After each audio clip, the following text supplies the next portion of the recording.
Hello friends, welcome to minds academy మన academy. ఈరోజు మనం 22nd మే కరెంట్ అఫైర్స్ డిస్కస్ చేద్దాం.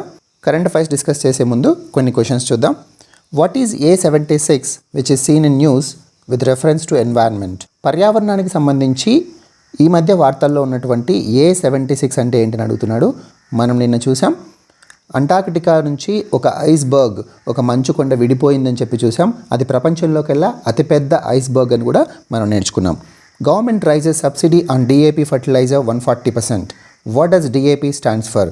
ప్రభుత్వం ఇటీవల DAP ఎరువులో 140% సబ్సిడీని పెంచింది. 500 ఇంతకుముందు సబ్సిడీ ఉంటే దీంట్లో 140% పెంచింది, అంటే 1200 రూపీస్ సబ్సిడీ చేసిందని చెప్పి మనం చదువుకున్నాం. అయితే DAP అంటే ఏంటని అడుగుతున్నాడు. DAPని ఎక్స్పాండ్ చేయమని అడుగుతున్నాడు. మనం చూసాం అంతర్జాతీయ మార్కెట్లో అమ్మోనియం మరియు పాస్ఫారిక్ యాసిడ్ యొక్క ధరలు పెరగడం వల్లనే సబ్సిడీ రేట్ పెరిగిందని చెప్పి. మరంటే డైఅమోనియం ఫాస్ఫేట్, అమ్మోనియం ఫాస్ఫారిక్ యాసిడ్ ధరలు పెరగడం వల్ల ఇండియాలో ఫర్టిలైజర్ రేట్స్ పెరగడం, ఆ రేట్స్ని కాంపెన్సేట్ చేయడం కోసం గవర్నమెంట్ కూడా సబ్సిడీని పెంచింది. Name of the anti fungal drug that is in news recently which is being used to treat mucormycosis. Mucormycosis అంటే బ్లాక్ ఫంగస్ మనకందరికీ తెలుసు.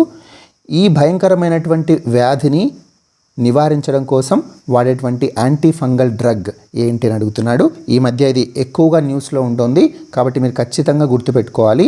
Amphotericin B. Amphotericin B is an anti fungal drug that treats mucormycosis. So ఇంకా కొన్ని questions మనం lecture మధ్యలో కానీ ఎండింగ్లో కానీ చూద్దాం. So let us dive in to current affairs 22nd May. First very important news for today. Chipko ఉద్యమకర్త ఇక లేరు. Sundarlal Bahuguna, who is a famous environmental activist and also the founder of Chipko movement. మనం చిన్నప్పుడు నుంచి చదువుకుంటున్నాం బుక్స్లో చిప్కో మూవ్మెంట్ గురించి. ఈ చిప్కో మూవ్మెంట్ ఇప్పుడున్నటువంటి ఉత్తరాఖండ్ స్టేట్లో జరిగింది. చిప్కో అంటే మీనింగ్ ఏంటి? హగ్ ద ట్రీ, చెట్లను ఆలింగనం చేసుకోవడం. హగ్ ద ట్రీ అనేది చిప్కో అనేటువంటి పదానికి అర్థం అనమాట. ఈ చిప్కో మూమెంట్ స్టార్ట్ చేసిన వాళ్ళలో one of the founder Sunderlal Bahuguna. ఈయన పర్యావరణ పరిరక్షణ కోసం ఎంతగానో పాటుపడ్డాడు. ఎన్నో రకాల ఉద్యమాలు చేశాడు, పాదయాత్రలు చేశాడు. ముఖ్యంగా ఈయన దాదాపు 4800 కిలోమీటర్లు పాదయాత్ర చేశాడు. కాశ్మీర్ నుంచి కోహిమా వరకు పాదయాత్ర చేశాడు. ఈయన హిమాలయాల యొక్క పరిరక్షణ కోసం ఎక్కువగా పాటుపడ్డాడు.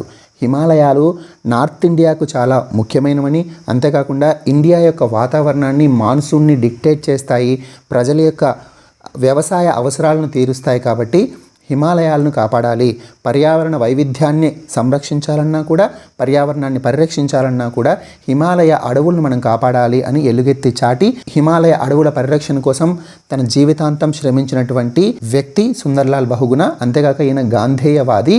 హీ ఫాలోడ్ గాంధీస్ ప్రిన్సిపల్స్ అనమాట. So he also advocated for village democracy, స్వపరిపాలన, గ్రామ స్వపరిపాలన కూడా ఈయన అడ్వకేట్ చేశాడు. సో అంతేకాకుండా తెహ్రీ డ్యామ్ కన్స్ట్రక్షన్ను ఈయన అపోజ్ చేశాడు. సో దాదాపు 84 రోజులు ఈయన హంగర్ స్ట్రైక్ చేశాడు తెహ్రీ డ్యామ్ని కన్స్ట్రక్షన్ని అపోజ్ చేయడం కోసం. అంత గొప్ప పర్యావరణవేత్త, పర్యావరణ కార్యకర్త కోవిడ్-19 వల్ల మరణించారు. ఆయన తన ఉద్యమంలో ముఖ్యంగా మహిళలను కలుపుకొని వెళ్ళారు. మహిళా మండలిని ఏర్పాటు చేసి పర్యావరణ పరిరక్షణ ఉద్యమంలో చిప్కో మూవ్మెంట్లో మహిళలను ఇన్వాల్వ్ చేశారు. మహిళలు చాలామంది చెట్లను కొట్టడానికి వస్తున్నటువంటి అక్కడ కార్పొరేట్ ప్రాజెక్ట్స్ ఏర్పాటు చేసేవాళ్ళు, కానీ వీళ్ళు చెట్లను కొట్టడానికి వస్తే వాళ్ళు చెట్లను ఆలింగనం చేసుకొని వాళ్ళకు అడ్డుగా ఉన్నారనమాట. అంతేకాకుండా ఈయన సారా నిషేధ ఉద్యమంలో కూడా తన భార్యతో కలిసి పోరాడారు. ఇందాక చెప్పినట్లు కాశ్మీర్ నుంచి నాగాలాండ్లోని కోహిమా వరకు 4870 కిలోమీటర్లు పాదయాత్ర చేశారు. దాదాపు 300 రోజులు చేశారని చెప్పి చెప్తారనమాట. ఈయనకు 1981లో పద్మశ్రీ అవార్డుని అనౌన్స్ చేసింది government of India.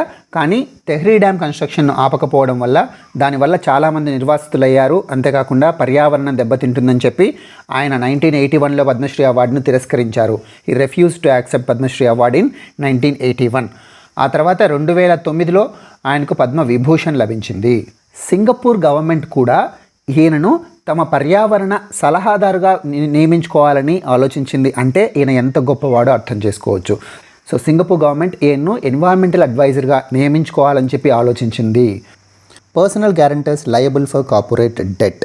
Corporate debt అంటే ఏవైనా కార్పొరేట్ సంస్థలు రుణాలు తీసుకొని ఆ రుణాలు బాకీ పడితే అలాంటి రుణాలు తీసుకునేటప్పుడు వాళ్ళు వ్యక్తిగత హామీ ఇస్తారు, పర్సనల్ గ్యారంటీ అంటే వాళ్ళు పర్సనల్గా గ్యారంటీ ఉంటామని చెప్పి రుణాలు తీసుకుంటారు. అలాంటి వాళ్ళు ఒకవేళ ఆ రుణాలు చెల్లించకపోతే వాటికి పర్సనల్గా వాళ్ళు బాధ్యత వహించాలి అని చెప్పి 2019 నవంబర్లో మన కేంద్ర ప్రభుత్వం ఒక నోటిఫికేషన్ జారీ చేసింది. ఆ నోటిఫికేషన్ని సవాలు చేస్తూ చాలామంది దాదాపు 75 పిటిషన్స్ వేశారు సుప్రీంకోర్టులో. ఆ పిటిషన్స్కి తీర్పు వెలువడింది సుప్రీంకోర్టు నుంచి నిన్న. సో సుప్రీంకోర్టు ఏం చెప్పిందంటే సెంటర్ జారీ చేసినటువంటి నోటిఫికేషన్ సరైనదే, అది రాజ్యాంగబద్ధమైనదే, కాబట్టి మీరు తప్పకుండా పర్సనల్ గ్యారంటీ వహించాలి, వ్యక్తిగత హామీ ఖచ్చితంగా ఉండాలి అని చెప్పిందనమాట. సో మనం చూస్తే మనకు తెలుసు, విజయ్ మాల్యా కానీ నీరవ్ మోడీ కానీ వీళ్ళంతా కూడా బ్యాంకులకు డబ్బులు ఎగవేసి వేరే దేశాల్లో ఎంజాయ్ చేస్తున్నారు. అండ్ అలాంటి వాళ్ళ దగ్గర నుంచి బ్యాంకులు సులభంగా డబ్బులు వసూలు చేసుకోవడానికి ఈ తీర్పు ఎంతో ఉపయోగపడుతుంది అనుకోవచ్చు. సో ఈ మేరకు 2019లో ప్రభుత్వం ఐబీసీ చట్టాన్ని కూడా సవరించింది. ఐబీసీ యాక్ట్ గురించి మనకు తెలుసు, ఇన్సాల్వెన్సీ అండ్ బ్యాంక్రప్సీ కోడ్. ఏవైనా కంపెనీస్ బాగా అప్పుల్లో కూరుకుపోయి ఉంటే వాటి యొక్క మేనేజ్మెంట్ని మార్చడం కానీ, లేకపోతే ఆ అప్పులను ఏదైనా అసెట్ రీకన్స్ట్రక్షన్ కంపెనీకి అప్పచెప్పడం కానీ, లేదా ఆ కంపెనీని పూర్తిగా క్లోజ్ చేయడం కానీ, సో ఇలా ఏదైనా నివారణ చర్యలు తీసుకోవడానికి ఇన్సాల్వెన్సీ అండ్ బ్యాంక్రప్సీ కోడ్ తగినటువంటి సూచనలు, నియమాలు చేస్తుందన్నమాట. సో మనకు తెలుసు ఇన్సాల్వెన్సీ అండ్ బ్యాంక్రప్సీ కోడ్ 2016లో అమలులోకి వచ్చింది. ఇక్కడ ఇందాక మనం చెప్పుకున్నట్లే వ్యాపారాలు లేదా కంపెనీలు దివాలా తీసినప్పుడు వాటిని స్ట్రీమ్లైన్ చేయడానికి, ఆ దివాలాని వాటిని పరిష్కరించి సరైన మార్గంలో పెట్టడానికే ఈ చట్టాన్ని అమల్లోకి తీసుకొచ్చారు. అంతేకాకుండా దీని ద్వారా మ్యాక్సిమం 270 రోజుల్లో ఈ యొక్క రెజల్యూషన్ ప్రాసెస్ని కంప్లీట్ చేయాలని చెప్పి నిర్ణయించుకున్నారనమాట. సో ఇప్పుడు సుప్రీంకోర్టు ఇచ్చినటువంటి తీర్పు వల్ల బ్యాంకులకు రికవరీ ప్రాసెస్ ఈజీ అవుతుంది. అంతేకాకుండా ఎవరైతే నేషనల్ కంపెనీ ట్రిబ్యునల్కి వెళ్ళారో, అంటే ఇప్పుడు వాళ్ళు రుణాల్లో కూరుకుపోయి ఉన్నాము, మమ్మల్ని పరిష్కరించండి అని చెప్పి నేషనల్ కంపెనీ లా ట్రిబ్యునల్కు వెళ్ళినటువంటి కార్పొరేట్ కంపెనీస్ ఏవైతే ఉన్నాయో, ఆ రుణాలు తీసుకునేటప్పుడు ఆ కంపెనీస్ యొక్క ప్రమోటర్స్ ఎవరైతే ఉంటారో వాళ్ళు వ్యక్తిగత హామీలు ఇచ్చుంటే వాళ్ళ మీద యాక్షన్ తీసుకోవడానికి కూడా బ్యాంకులకు పర్మిషన్ ఇచ్చినట్లు అవుతుంది. అర్థమైంది కదండి. కంపెనీస్ కనుక అప్పుల్లో కూరుకుపోయి ఉంటే వాటి యొక్క రెజల్యూషన్ ప్రాసెస్కి ఎన్సిఎల్టీకి వెళ్తాయి. As per the IBC act, insolvency and bankruptcy code ప్రకారం. ఎన్సిఎల్టీ అంటే national company law tribunal. So ఈ కంపెనీలకు ఉన్నటువంటి ప్రమోటర్స్ ఎవరైతే ఉంటారో వాళ్ళు పర్సనల్ గ్యారంటీ మీద బ్యాంకుల నుంచి లోన్స్ తెచ్చుకుంటారు, కాబట్టి వాళ్ళ మీద కూడా యాక్షన్ తీసుకోవడానికి బ్యాంకులకు అనుమతి లభించినట్లయింది. కార్పొరేట్ రుణాలు తీసుకున్నటువంటి ప్రమోటర్లు తప్పించుకోవడానికి వీలు లేకుండా ఈ తీర్పు ఉపయోగపడుతుంది అనమాట. సో ఇప్పుడు ఎవరెవరు అలాంటి వాళ్ళు ఉన్నారంటే Reliance Group Anil Ambani, Dewan Housing Finance Corporation చెందినటువంటి కపిల్ వాధ్వాన్, భూషణ్ పవర్ అండ్ స్టీల్కి చెందినటువంటి సంజయ్ సింఘాల్, ఇలా చాలామంది కార్పొరేట్ ప్రముఖులు ఉన్నారనమాట. వాళ్ళ కంపెనీలు దివాలా తీసాయని చెప్పి ఎన్సిఎల్టీకి వెళ్ళారు. సో అలాంటి వాళ్ళు పర్సనల్ గ్యారంటీ ఇచ్చి తీసుకున్నారు కాబట్టి వాళ్ళు కూడా లయబుల్ అవుతారు, అంటే వాళ్ళు తీసుకున్నటువంటి రుణాలకు బాధ్యత వహిస్తారు. Delhi high court quashes GST on oxygen concentrators. Direct question వచ్చే అవకాశం. ఆక్సిజన్ కాన్సన్ట్రేటర్స్ మనకందరికీ తెలుసు. ఆక్సిజన్ కాన్సన్ట్రేటర్స్ అంటే వాతావరణంలో ఉన్నటువంటి ఆక్సిజన్ని కాన్సన్ట్రేట్ చేసి మనకు అందిస్తాయి. కోవిడ్-19 పేషెంట్స్ హోమ్ ఐసోలేషన్లో ఉన్నప్పుడు కూడా ఆక్సిజన్ కాన్సన్ట్రేటర్స్ వాడి ఆక్సిజన్ సప్లైని వాళ్ళు పెట్టుకుంటున్నారు. సో ఇలాంటి ఆక్సిజన్ కాన్సన్ట్రేటర్స్ని ఫారిన్ నుంచి, విదేశాల నుంచి ఇంపోర్ట్ చేసుకుంటే వాటి మీద జిఎస్టీ ఉంటుంది. అయితే ఇవి కమర్షియల్ పర్పస్కి ఇంపోర్ట్ చేసుకుంటే సరే జిఎస్టీ వేయొచ్చు, కానీ పర్సనల్గా ఇంపోర్ట్ చేసుకుంటే, పర్సనల్గా ఎవరైనా ఫారిన్ నుంచి ఆక్సిజన్ కాన్సన్ట్రేటర్స్ తెప్పించుకుంటే అలాంటి వాటి మీద జిఎస్టీ ఉండకూడదు అని చెప్పి ఏ హైకోర్టు క్వాష్ చేసింది? ఢిల్లీ హైకోర్టు ఆర్డర్ని పాస్ చేసింది. Very important, Delhi high court. దానికి కారణం ఏం చెప్పింది అంటే ఆర్టికల్ 21 రైట్ టు లైఫ్ ఏదైతే ఉందో అది ఇక్కడ పిక్చర్లోకి వస్తుంది. ఎందుకంటే ఈ పాండమిక్ సిచ్యువేషన్లో ఆక్సిజన్ భారతదేశంలో తగినంత లేదు కాబట్టి ప్రజల యొక్క ప్రాణాలు ప్రమాదంలో ఉన్నాయి. ఈ ప్రాణాలను కాపాడడానికి ఆక్సిజన్ కాన్సన్ట్రేటర్స్ ఉపయోగపడుతున్నాయి. So they are the life saving devices. So as per the article 21 fundamental right to life, they are the life saving devices and they should not be taxed అని చెప్పి ఢిల్లీ హైకోర్టు చెప్పింది. ఇక్కడ నేను అడిగేటువంటి question మీకు ఏంటి అంటే, జిఎస్టీని క్వాష్ చేయమంది కదా, ఇది ఏ కైండ్ ఆఫ్ జిఎస్టీ అంటే సెంట్రల్ జిఎస్టీ, లేదా స్టేట్ జిఎస్టీ, లేదా ఇంటగ్రేటెడ్ జిఎస్టీ. ఈ 3 కేటగిరీస్ ఉన్నాయి కదా జిఎస్టీలో. మరి ఫారిన్ డివైసెస్ ఆక్సిజన్ కాన్సన్ట్రేటర్స్ ఏవైతే ఇంపోర్ట్ చేసుకుంటున్నామో వాటి మీద కేంద్ర ప్రభుత్వం ఏ జిఎస్టీని విధిస్తుంది? సో మీరు కమెంట్ చేయండి. నేను ఇంతకుముందు కరెంట్ అఫైర్స్ క్లాసెస్లో ఇది ఆల్రెడీ డిస్కస్ చేశాను. So please comment in the comment section what kind of GST levied on imports. ఎంత జిఎస్టీ కేంద్రం విధిస్తోంది ఆక్సిజన్ కాన్సన్ట్రేటర్స్ మీద అంటే ఇంతకుముందు 28% విధించేది, కానీ May 1 నుంచి 12% జిఎస్టీ విధిస్తోంది ఆక్సిజన్ కాన్సన్ట్రేటర్స్ మీద. అంతేకాకుండా ఇంకొక నోటిఫికేషన్ కేంద్రం ఇచ్చింది May 3న. ఆ నోటిఫికేషన్లో డొనేషన్స్ ఏవైతే ఫారిన్ నుంచి ఇండియాకు వస్తుంటాయో ఆ డొనేషన్స్ మీద జిఎస్టీ లేదు అని చెప్పి నోటిఫికేషన్ ఇచ్చింది. సో ఎవరైతే ఈ సీనియర్ సిటిజన్ పిటిషన్ వేశాడో, ఒక సీనియర్ సిటిజన్ వేశాడు యాక్చువల్గా ఢిల్లీ హైకోర్టులో పిటిషన్, ఆయన వాదన కూడా ఇదే, డొనేషన్స్ మీద జిఎస్టీ లేదు కదా, సో పర్సనల్గా ఇంపోర్ట్ చేసుకున్న వాటి మీద కూడా జిఎస్టీ ఉండకూడదు అన్నది వాదన. INS Rajput decommissioned. Indian navy ship Rajput decommissioned. INS Rajput అనేది భారత నౌకాదళంలో 41 సంవత్సరాలు తన సేవలు అందించింది. ఇప్పుడు దాన్ని డీకమిషన్ చేస్తున్నారు.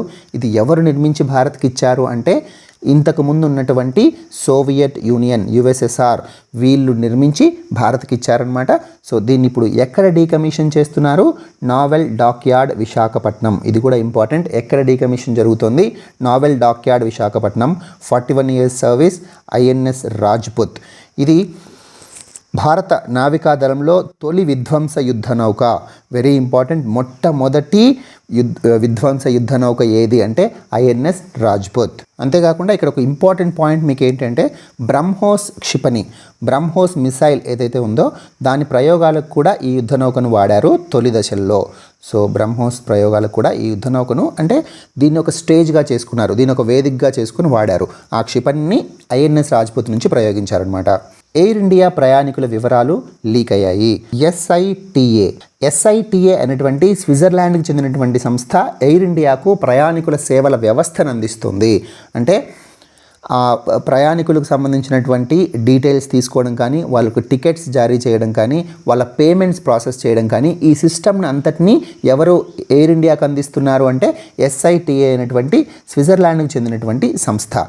ఈ సంస్థ ఏమని ప్రకటించింది అంటే ఫిబ్రవరిలో ఆ సంస్థ మీద సైబర్ అటాక్ జరిగింది. హ్యాకర్స్ అటాక్ చేసి డేటాను తీసుకున్నారు. ఏ డేటాను తీసుకున్నారంటే ప్యాసింజర్స్ యొక్క name, date of birth, mobile number, passport, ticket, credit card information. So ఈ అంత సమాచారాన్ని కూడా హ్యాకర్స్ హ్యాక్ చేశారు అని చెప్పి చెప్తుంది స్విట్జర్లాండ్కి చెందినటువంటి ఎస్ఐటిఏ సంస్థ.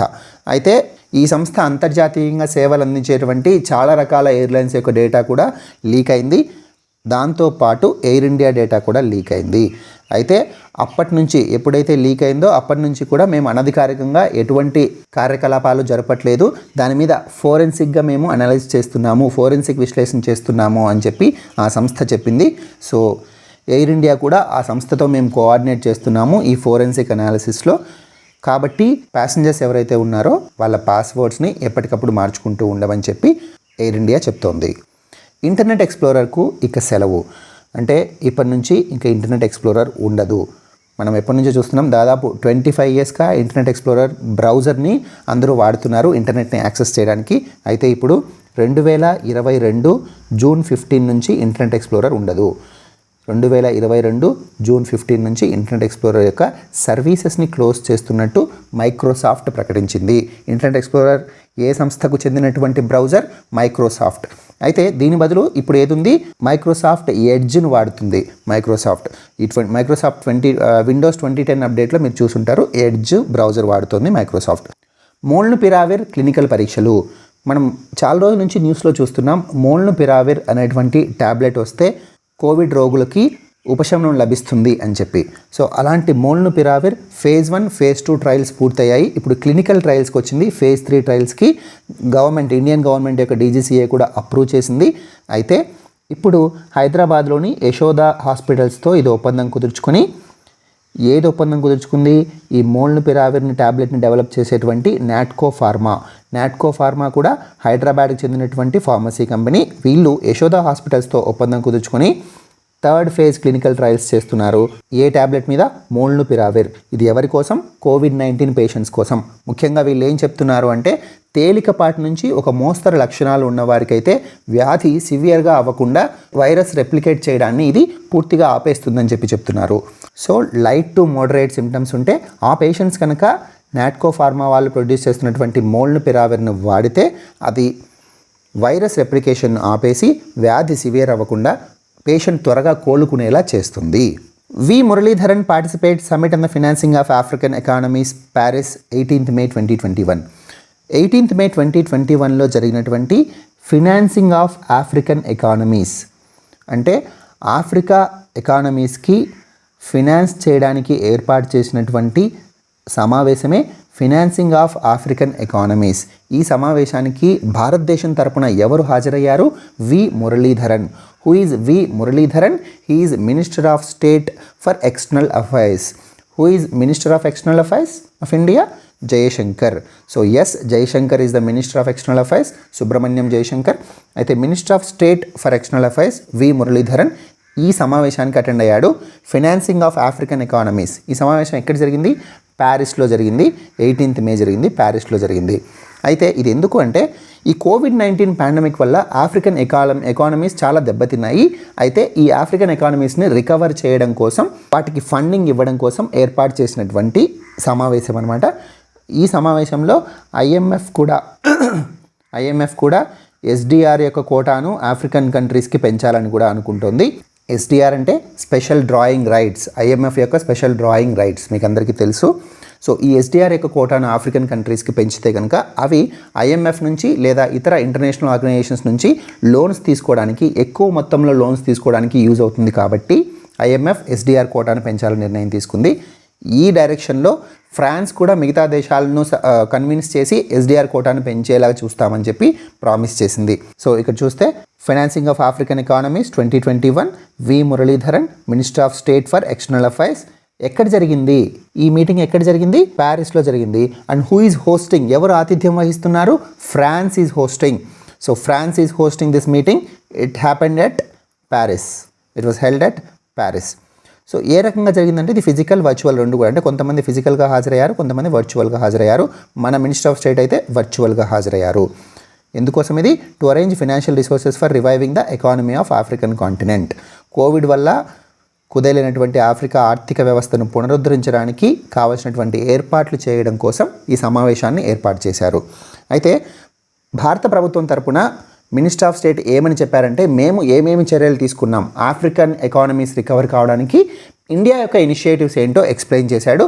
వాటిలో మనకు ఎగ్జామ్కి ఇంపార్టెంట్ ఏవి అంటే వ్యాక్సిన్ మైత్రి అండ్ ఈ విద్యా భారతి, ఈ ఆరోగ్య భారతి నెట్వర్క్ ప్రాజెక్ట్. ఈ వ్యాక్సిన్ మైత్రి ఇనిషియేటివ్లో ఇండియా దాదాపు 24.7 మిలియన్ డోసెస్ సప్లై చేసింది అని చెప్పారు. ఎవరికి? ఆఫ్రికన్ కంట్రీస్కి. ఇది ఏ ప్రోగ్రామ్ కింద? కోవాక్స్ ప్రోగ్రామ్ కింద సప్లై చేశామని చెప్పి minister of state V Muraleedharan చెప్పాడు. Vaccine Maitri. So vaccine Maitri is to distribute vaccines to African continent. ఎన్ని డోసెస్? 24.7 million doses. అయితే ఈ విద్యా భారతి, ఈ ఆరోగ్య భారతి నెట్వర్క్ ప్రాజెక్ట్. ఈ విద్యా భారతి, ఈ ఆరోగ్య భారతి నెట్వర్క్ ప్రాజెక్ట్ ఏంటి అంటే విద్యా భారతి పేరులో ఉన్నట్టే African educational institutions, Arogya Bharati African hospitals. So African educational ఇన్స్టిట్యూషన్స్ని టెక్నికల్గా అప్గ్రేడ్ చేయడానికి, వాటి సాంకేతికతను పెంపొందించడం కోసం భారత ప్రభుత్వం తోడ్పాటు చేస్తుందన్నమాట. ఏ విధంగా? టెలి ఎడ్యుకేషన్ అందించడం ద్వారా. ఎందుకు ఇప్పుడు టెలి ఎడ్యుకేషన్ ఎక్కువ ఇంపార్టెంట్?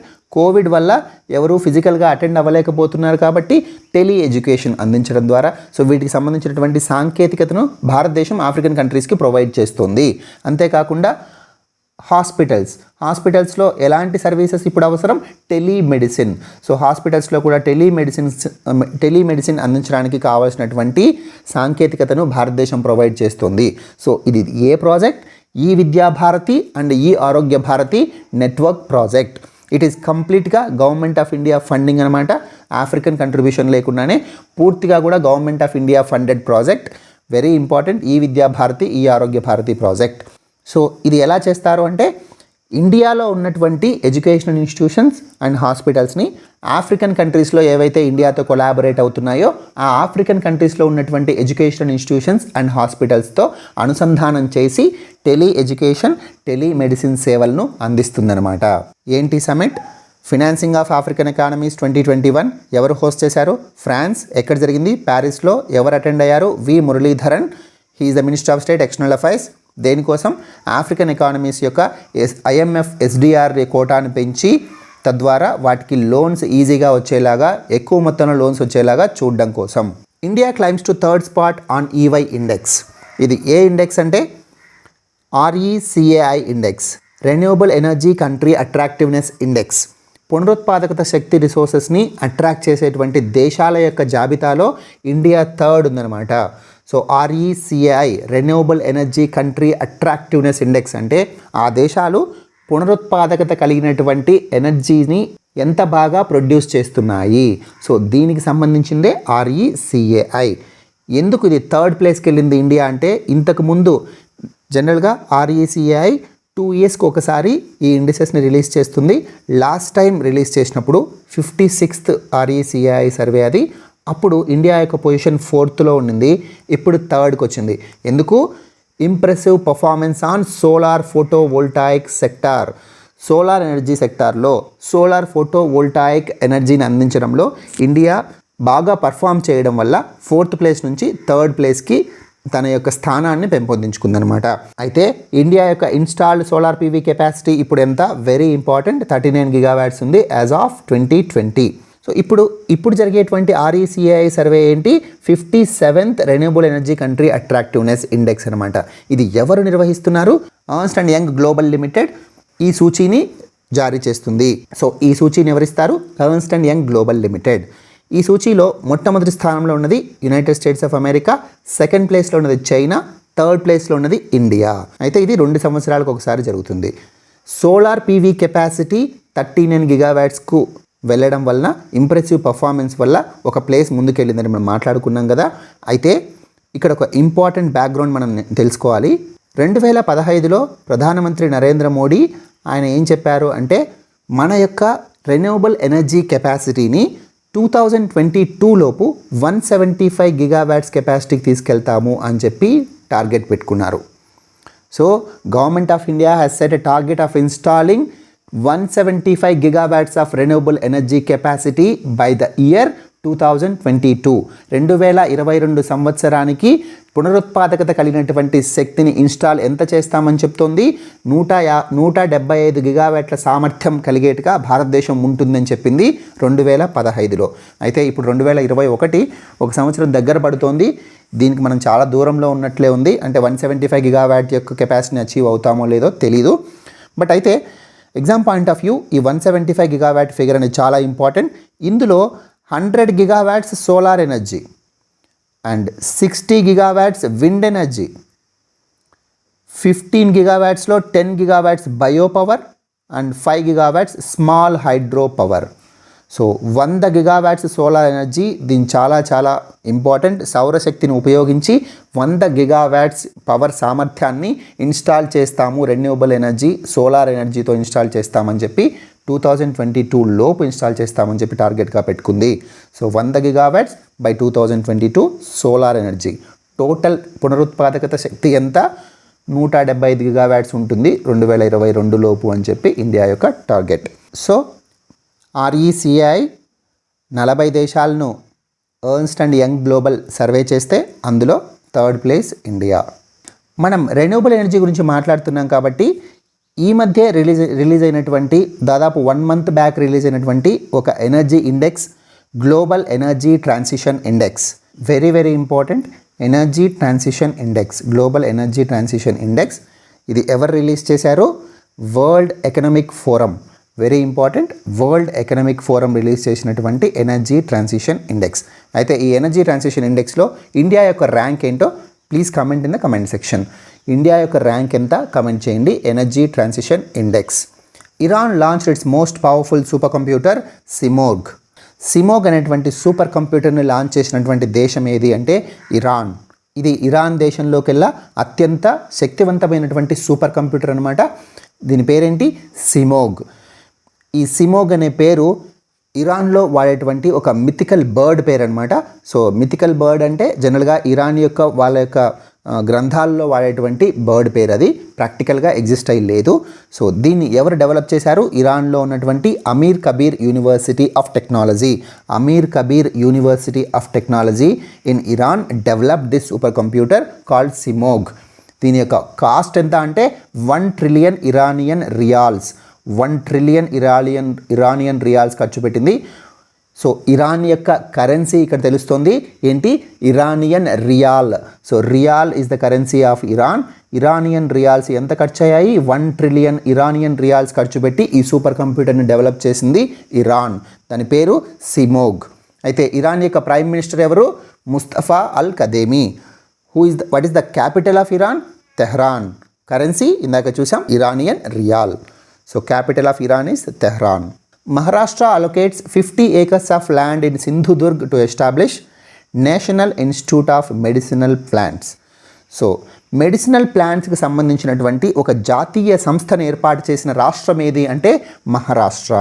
సో మహారాష్ట్ర దానికోసం 50 ఎకరాల ల్యాండ్ని కూడా అలొకేట్ చేసింది. So what is national institute of medicinal plants? ఇది మెడిసినల్ ప్లాంట్స్ యొక్క అన్ని అవసరాలను తీర్చడం కోసం ఏర్పాటు చేశారనమాట. ఇది రాష్ట్ర మరియు కేంద్ర ప్రభుత్వాల యొక్క కోఆర్డినేషన్తో పనిచేస్తుంది. అంతేకాకుండా మెడిసినల్ ప్లాంట్స్కి సంబంధించినటువంటి అవగాహన లోకల్ పీపుల్కే ఉంటుంది కాబట్టి వాళ్ళకు ఎంప్లాయ్మెంట్స్ని కూడా క్రియేట్ చేస్తుంది. సో వాళ్ళకి ఉపాధి కూడా కల్పిస్తుంది. మహారాష్ట్ర గురించి మాట్లాడుతున్నాం కాబట్టి మహారాష్ట్ర ఇంతకుముందు న్యూస్లో దేనికోసం ఉంది? మహారాష్ట్ర ఒక టాస్క్ ఫోర్స్ను నియమించింది. ఎవరైతే పిల్లలు అనాథలైపోయారో, కోవిడ్-19 వల్ల వాళ్ళ పేరెంట్స్ మరణించి అనాథలైపోయినటువంటి పిల్లలను కనిపెట్టడం కోసం టాస్క్ ఫోర్స్ను ఏర్పాటు చేసినటువంటి రాష్ట్రం ఏది అంటే మహారాష్ట్ర. అంతేకాకుండా ఆక్సిజన్ సిలిండర్ యొక్క ప్రాజెక్టులను ఎవరైతే కన్స్ట్రక్ట్ చేస్తున్నారో, ఆక్సిజన్ సిలిండర్స్ ఇండస్ట్రీస్ని ఎవరైతే స్టార్ట్ చేస్తున్నారో వాళ్ళకి 100 నుంచి 150% వేవర్ కూడా ప్రొవైడ్ చేస్తామని ముందుకు రమ్మని చెప్పి పిలుపునిచ్చినటువంటి రాష్ట్రం ఏది అంటే మహారాష్ట్ర. ఎందుకంటే మహారాష్ట్రలో ఆక్సిజన్ కొరత వల్ల చాలామంది మరణించారు మొట్టమొదట కోవిడ్ సెకండ్ వేవ్ స్టార్ట్ అయినప్పుడే. అందువల్ల వాళ్ళు ఆక్సిజన్ సిలిండర్స్ మ్యానుఫ్యాక్చరింగ్ ప్లాంట్స్ ఎవరైతే కన్స్ట్రక్ట్ చేస్తారో వాళ్ళకి 100 to 150% వేవర్ ఇస్తాము, కాబట్టి ముందుకు రండి అని చెప్పి మహారాష్ట్ర గవర్నమెంట్ అనౌన్స్ చేసింది. సో ఈ ఫ్యాక్ట్స్ కూడా మీరు గుర్తుపెట్టుకోవాలి. సో ఇక్కడ మనకు మళ్ళీ ఈ కరెంట్ అఫైర్స్కి వస్తే national institute of medicinal plants ఇది దేని కింద ఉంటుందంటే national medicinal plants board. Very important. National medicinal plants board. National medicinal plants board. ఈ నేషనల్ మెడిసినల్ ప్లాంట్స్ బోర్డ్ ఏ మినిస్ట్రీ కింద పనిచేస్తుంది? ఆయుష్ మినిస్ట్రీ కింద వర్క్ చేస్తుంది. ఆయుష్ మినిస్ట్రీ ఆఫ్ ఆయుష్ కింద వర్క్ చేస్తుంది. Jane Goodall won Templeton award. So very important. Jane Goodall పర్యావరణ పరిరక్షణకు పాటుపడేటువంటి గొప్ప వ్యక్తుల్లో ఒక ఆమె అయినటువంటి జేన్ గూడాల్, ఈమెకు టెంపుల్టన్ అవార్డు వచ్చింది. ఈ టెంపుల్టన్ ప్రైజ్ అనేది జేన్ గూడాల్కి ఈ అవార్డు ఎందుకు వచ్చింది అంటే ఈమె యొక్క పర్యావరణ పరిరక్షణ చర్యలను బేస్ చేసుకొని ఈమె చింపాంజీల మీద స్టడీ చేసిందనమాట. సో చింపాంజీల మీద స్టడీ చేసి వాటికి హ్యూమన్ లైక్ బిహేవియర్ ఉందని ఫస్ట్ చెప్పింది. చింపాంజీలు మనుషుల్లాగా ప్రవర్తిస్తాయి అని చెప్పి మొట్టమొదట చెప్పింది జేన్ గూడాల్ అనమాట. ఏ రకమైన బిహేవియర్ ఉంటుంది? దాంట్లో ఒక పర్సనాలిటీ ఉంటుందని, వాటికి ఒక వ్యక్తిత్వం ఉంటుందని, అంతేకాకుండా అవి మనుషుల్లాగా టూల్స్ కూడా క్రియేట్ చేస్తాయని. సో ఇలా కనిపెట్టి చెప్పినటువంటి ఆమె ఎవరు? జేన్ గూడాల్. ఈమెకు వచ్చినటువంటి ప్రైజ్ టెంపుల్టన్ ప్రైజ్ అనమాట. ఈ ప్రైజ్ను 1972లో ఎస్టాబ్లిష్ చేశారు. ఎవరు ఎస్టాబ్లిష్ చేశారు అంటే సర్ జాన్ టెంపుల్టన్. సో ఆయన పేరు మీదే Templeton prize. Sir John Templeton. Sir John Templeton ఆయన పేరు. సో ఆయన ఎస్టాబ్లిష్ చేసినటువంటి టెంపుల్టన్ ప్రైజ్ 1972. ఈ ప్రైజ్ని గెలుచుకున్నటువంటి ప్రముఖ వ్యక్తులు ఇంకెవరైనా ఉన్నారా అంటే ఉన్నారు. మదర్ తెరీసా కూడా ఈ ప్రైజ్ వచ్చింది. దలై లామా కూడా ఈ ప్రైజ్ అందుకున్నాడు. So this is very prestigious prize in environmental causes. Government extends FCRA deadline. మనం ఇంతకుముందు కరెంట్ అఫైర్స్లో క్లియర్గా డిస్కస్ చేసాం ఎఫ్సిఆర్ఏ గురించి. ఈ ఎఫ్సిఆర్ఏ అకౌంట్స్ న్యూఢిల్లీలోని ఎస్బీఐ బ్యాంకులో ఉండాలని చెప్పి అన్ని ఎన్జిఓస్కి గవర్నమెంట్ ఆర్డర్స్ పాస్ చేసిందని చెప్పి చూసాం. వాటికి ఆల్రెడీ డెడ్ లైన్ అయిపోయింది. అందువల్ల అవి కోర్టును ఆశ్రయించాయి. కోర్ట్స్ ఏమని చెప్పింది? ఎక్స్టెండ్ చేసే పాసిబిలిటీ ఉందేమో చూడండి అని చెప్పింది. ఇది డిస్కస్ చేసాం. ఇప్పుడు గవర్నమెంట్ ఎఫ్సిఆర్ఏ డెడ్ లైన్ని ఎక్స్టెండ్ చేసింది. ఎంత మేరకు ఎక్స్టెండ్ చేసింది అంటే June 30 వరకు టైం ఇచ్చిందనమాట. సో June 30 లోపల ఎన్జిఓస్ ఫారిన్ నుంచి ఫండ్స్ రిసీవ్ చేసుకోవాలి అంటే ఖచ్చితంగా ఎఫ్సిఆర్ఏ అకౌంట్ న్యూఢిల్లీ ఎస్బీఐ బ్రాంచ్లో ఉండాలి. సో జూన్ 30 వరకు ఎక్స్టెండ్ చేసింది. ఇంతకుముందు మార్చ్ ఎండింగ్ వరకు ఉండేది. సో 1 ఏప్రిల్ నుంచి వాళ్ళకి ఖచ్చితంగా అకౌంట్స్ ఉండాలి, లేకపోతే ఎఫ్సిఆర్ఏ ఫండ్స్ ఫారిన్ నుంచి రావని చెప్పింది.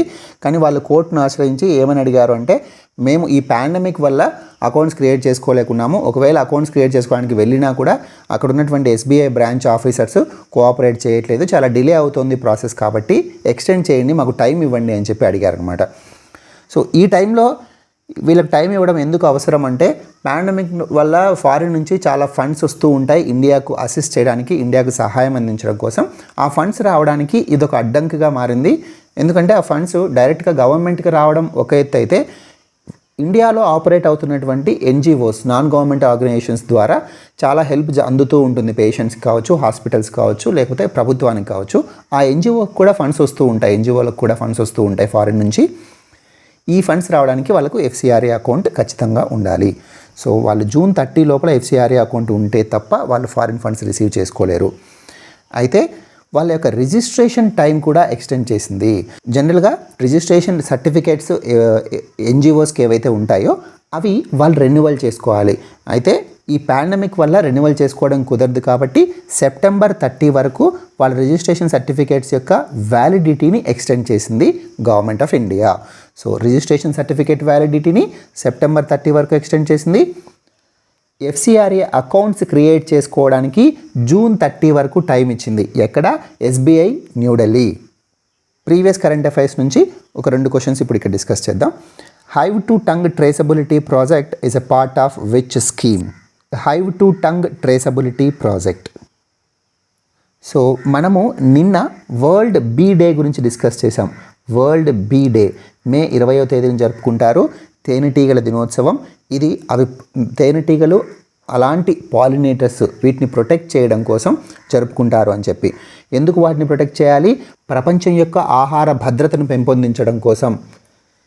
ఈ తేనెటీగలు ఇలాంటి పాలినేటర్స్ ఏం చేస్తాయంటే మొక్కల్లో పునరుత్పత్తి జరగడానికి సహాయకాలుగా ఉంటాయి. ఇవి ఎప్పుడైతే అంతరించిపోతాయో మానవ జాతి అంతరించిపోతుంది, ఆకలి చావులు ఎక్కువైపోతాయి. ఎందుకంటే తగినటువంటి ఫుడ్ సప్లైస్ ఉండవన్నమాట. సో అందువల్లనే వరల్డ్ బీ డే జరుపుకుంటామని చెప్పాము. అయితే hive to tongue traceability project World Bee Day కాంటెక్స్ట్లో ఉన్నాం కాబట్టి గవర్నమెంట్ ఆఫ్ ఇండియా యొక్క ఒక స్కీమ్ ఉంది, National be keeping and honey Mission. So ఈ National be keeping and honey Mission అనేది దేనికోసం ఏర్పాటు చేశారు అంటే, బీ కీపింగ్ తేనెటీగల పెంపకానికి గవర్నమెంట్ ఆఫ్ ఇండియా 500 కోట్ల రూపాయలు 2020-21 నుంచి 2022-23 అంటే 3 సంవత్సరాలకు గాను 500 కోట్ల రూపాయలు అలొకేట్ చేసింది. 2020-21 నుంచి 2022-23 ఈ ఆర్థిక సంవత్సరాలకు గాను 500 కోట్ల రూపాయలు అలొకేట్ చేసింది. ఇది వరల్డ్ కరెంట్ అఫైర్స్ అయినా వరల్డ్ బీ డే న్యూస్లో ఉంది కాబట్టి ఇది ఇంపార్టెంట్ అనమాట. ఈ 500 కోట్ల రూపాయలను ఏ స్కీమ్లో భాగంగా అనౌన్స్ చేసింది అంటే ఆత్మనిర్భర్ భారత్. సో ఆత్మనిర్భర్ భారత్లో భాగంగా 500 కోట్ల రూపాయలను అనౌన్స్ చేసింది. National be keeping and honey mission కింద తేనెటీగల పెంపకాన్ని ప్రోత్సహించడం కోసం. అంతేకాకుండా national be keeping and honey mission దేనికోసం పాటుపడుతుంది అంటే తేనెటీగల యొక్క పెంపకాన్ని సైంటిఫిక్గా చేయడం కోసం, వాటి యొక్క ప్రొడక్షన్ని పెంచడం కోసం, అంటే హనీ ప్రొడక్షన్ని పెంచడం కోసం కావాల్సినటువంటి సాంకేతికత, కావాల్సినటువంటి స్కిల్ని ఇంప్రూవ్ చేయడం కోసం ఎన్బిహెచ్ఎం తోడ్పాటు చేస్తుందన్నమాట. So what is the objective of NBHM? To promote holistic growth of beekeeping industry for income and employment generation for farm and non-farm households. So National Beekeeping and Honey Mission యొక్క significance ఏంటి అంటే తేనెటీగల పెంపకాన్ని promote చేయడం ద్వారా ఆ తేనెటీగల పెంపకం ఇండస్ట్రీని ప్రమోట్ చేయడం, తద్వారా ఎంప్లాయ్మెంట్ని క్రియేట్ చేయడం, ఉపాధి కల్పించడం చాలామందికి. సో వీటి కోసం ఇది ఏం చేస్తుంది అంటే వాళ్ళకి ఈ తేనెటీగల పెంపకానికి కావాల్సినటువంటి ఇన్ఫ్రాస్ట్రక్చర్ని క్రియేట్ చేస్తుంది. అంతేకాకుండా ల్యాబ్స్ క్రియేట్ చేస్తుంది. తేనెటీగలకి ఏవైనా డిసీజెస్ వస్తే వాటికి సంబంధించినటువంటి డయాగ్నోస్టిక్ ల్యాబ్స్, అంతేకాకుండా హనీ యొక్క క్వాలిటీని టెస్ట్ చేయడానికి హనీ టెస్టింగ్ ల్యాబ్స్. సో ఇలా రకరకాల ఇన్ఫ్రాస్ట్రక్చర్ని క్రియేట్ చేస్తుందన్నమాట. ఎవరు? National be keeping and honey mission. వీళ్ళ యొక్క ఎయిమ్ ఏంటి అంటే sweet revolution. So what is sweet revolution? Sweet revolution just like మనకు తెలిసినటువంటి వైట్ రెవల్యూషన్, గ్రీన్ రెవల్యూషన్ లాగానే, వైట్ రెవల్యూషన్ అంటే ఏంటి, పాల ఉత్పత్తిని పెంచడం. అదేవిధంగా స్వీట్ రెవల్యూషన్ అంటే హనీ ప్రొడక్షన్ని పెంచడం, దానికోసం సైంటిఫిక్ బీ కీపింగ్ని ప్రమోట్ చేయడం. అంతేకాకుండా ఈ స్వీట్ రెవల్యూషన్ యొక్క అల్టిమేట్ ఎయిమ్ ఏంటి అంటే doubling the farmers income. India యొక్క ఎయిమ్ ఏదైతే ఉందో 2022 లోపల రైతుల యొక్క ఆదాయాన్ని డబుల్ చేయాలి, ద్విగుణీకృతం చేయాలి అన్నటువంటి India aim. By 2022 to double the farmers income. So దానికోసం స్వీట్ రెవల్యూషన్ కూడా ఒక పాత్ర వహించాలి. స్వీట్ రెవల్యూషన్ ద్వారా తేనె ఉత్పత్తిని పెంచి, తద్వారా ఎంప్లాయ్మెంట్ని కూడా పెంచి, రైతుల యొక్క ఆదాయాన్ని పెంచి, అది ఫార్మర్స్ ఇన్కమ్ డబుల్ అయ్యే విధంగా తోడ్పాటు చేయాలి అన్నటువంటి ఉద్దేశంతో స్వీట్ రెవల్యూషన్ అనేది ఇండియాలో ఉపయోగపడుతుందన్నమాట. సో దీన్నే మీఠీ క్రాంతి అని కూడా పిలుస్తారు. హిందీలో మీఠీ క్రాంతి లేదా హనీ మిషన్ అని కూడా పిలుస్తారు. ఇంగ్లీష్లో అయితే హనీ మిషన్ అని కూడా పిలుస్తారు. సో ఇది ఇవాల్టి current affairs. Please like, share and subscribe to minds academy channel.